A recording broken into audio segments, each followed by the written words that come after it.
principle of service. The pyramid of Unas at Saqqara, back at the beginning of the 20th century or the tail end of the 19th, some chambers were discovered, and they were discovered in a rather odd way. A workman saw a desert fox going into a crack into the pyramid, and possibly scenting treasure, he followed it. And inside he found chambers beautifully decorated. And you can see the ceiling of the chamber here, immediately to my right, which is decorated with 5-pointed stars, which also used to decorate the temples of Ishtar and Tammuz in Babylon. And on the left, you will see hieroglyphics. Now, sadly, this photograph is not in full color, because the hieroglyphics are beautifully decorated with turquoise and gold.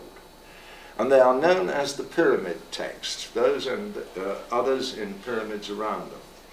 Now, although the pyramid of Unas is quite late in Egyptian history, it has been estimated that the pyramid texts embody a vast quantity of knowledge. It's almost an encyclopedia of spiritual traditions that predate the writing of the Old Testament by something like 2,500 years. So we're looking at what is in effect the oldest body of spiritual or esoteric knowledge in the world.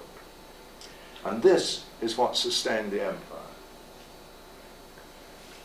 Wisdom was afforded special veneration in Egypt, and its symbolic color was black. And one of the seats of wisdom was the veneration of Isis and the Horus child. Mark that well, because it recurs during Christian tradition. Now, each pharaoh had by tradition an obligation, a sacred obligation, to erect 2 freestanding obelisks on the avenue approaching the temple of Karnak. And each obelisk was surmounted by what they call a ben-ben stone, which was like a miniature pyramid. And the ben-ben stone was the legendary resting place of the phoenix, the bird that burst into flames and then regenerated itself. And again, symbolically, this meant death to the things of this world and rebirth to the things of the spiritual world. Now, the pharaoh Thutmose IV broke with tradition. He didn't erect 2 obelisks.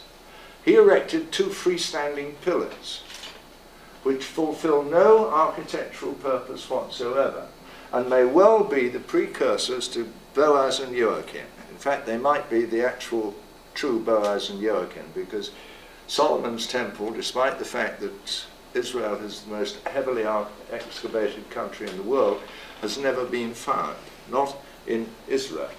It might well have been based on something in Egypt. And you will notice on the top of the pillar to my immediate right, there is carved a stylistic lily. Now, the lily was not a native plant for Egypt.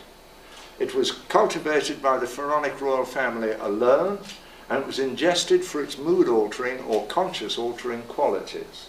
And it became symbolic of royal descent from the house of Egypt, and through the house of Egypt, later on through the house of Israel, and eventually it was adopted by the Capetian kings of France, who claimed descent from Mary Magdalene. So we have a continuity of ideas here, reaching from the far distant past into relatively modern European history. Probably the most famous piece of archaeology in the world from Egypt, the death mask of Tutankhamun. And I've put this in because if you notice above his headdress, you have again this twin symbolism of snakes. Wisdom, the wisdom of the pharaohs, the wisdom of Egypt. Wisdom is the key.